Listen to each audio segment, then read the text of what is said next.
आइए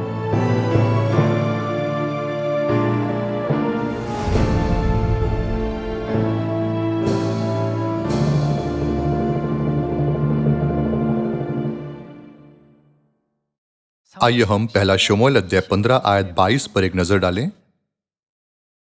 शमूएल ने कहा, क्या यहोवा होम बलियों और मेम बलियों से उतना प्रसन्न होता है जितना कि अपनी बात के माने जाने से प्रसन्न होता है?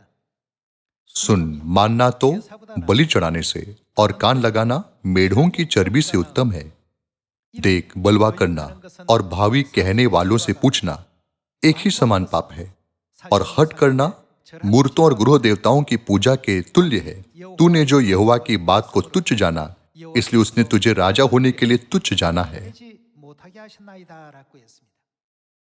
जब परमेश्वर ने शाऊल को अमालेकियों को नष्ट करने की आज्ञा दी, तो परमेश्वर ने उसे न केवल पुरुषों को बल्कि सभी पशुओं और भेड़ों को भी नष्ट करने की आज्ञा दी। हालांकि शाऊल ने सबसे अच्छी भेड़ों और मोटे बछड़ों और मेमनों को रख छोड़ा, तब परमेश्वर ने शाऊल को दंड दिया। मैं शाऊल को राजा बना के पछताता हूं। नबी शमूएल ने कहा, भेड़ों का यह मिमियाना और पशुओं का यह रंबाना क्या है जो मैं सुनता हूं? क्या परमेश्वर ने तुम्हें उन सबको नष्ट करने की आज्ञा नहीं दी थी? हालांकि राजा शाऊल ने बहाना बनाया, जब मैं परमेश्वर के लिए बलिदान चढ़ाऊं तो मैं कुछ मोटे पशु चढ़ाना चाहता हूं, और लोग ऐसे करने के लिए चिल्ला रहे थे।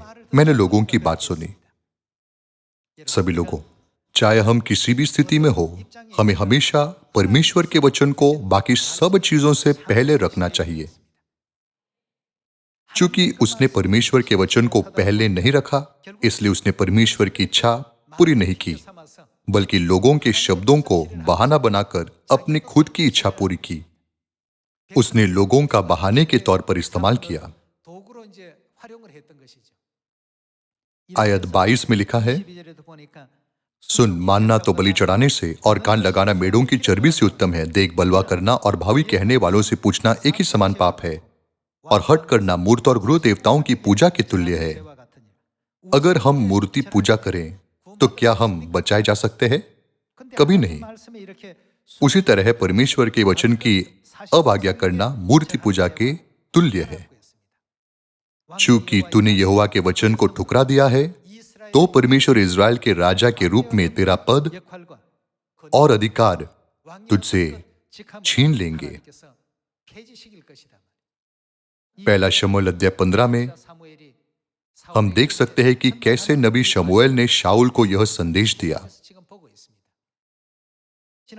जब हम रोमियो अध्याय 15 देखें, तो जो कुछ अतीत में दर्ज किया गया था वह हमारी शिक्षा के लिए लिखा गया था, है ना? इस पद के द्वारा हम समझ सकते हैं और सीख सकते हैं कि यदि हम शाऊल की तरह परमेश्वर के वचन की अवज्ञा करते हैं, तो हम शाऊल के समान परिणाम का सामना करेंगे, है ना? जब परमेश्वर हमें कुछ करने के लिए कहते हैं, तो आइए हम पूरी तरह से मानकर इसे करें। ऐसा करने में आइए हम विश्वास रखें, ताकि हम अपने स्वर्गीय घर में एक समृद्ध स्वागत प्राप्त करेंगे। इसी के साथ मैं इस उपदेश को समाप्त करना चाहूंगा। आपका बहुत बहुत धन्यवाद।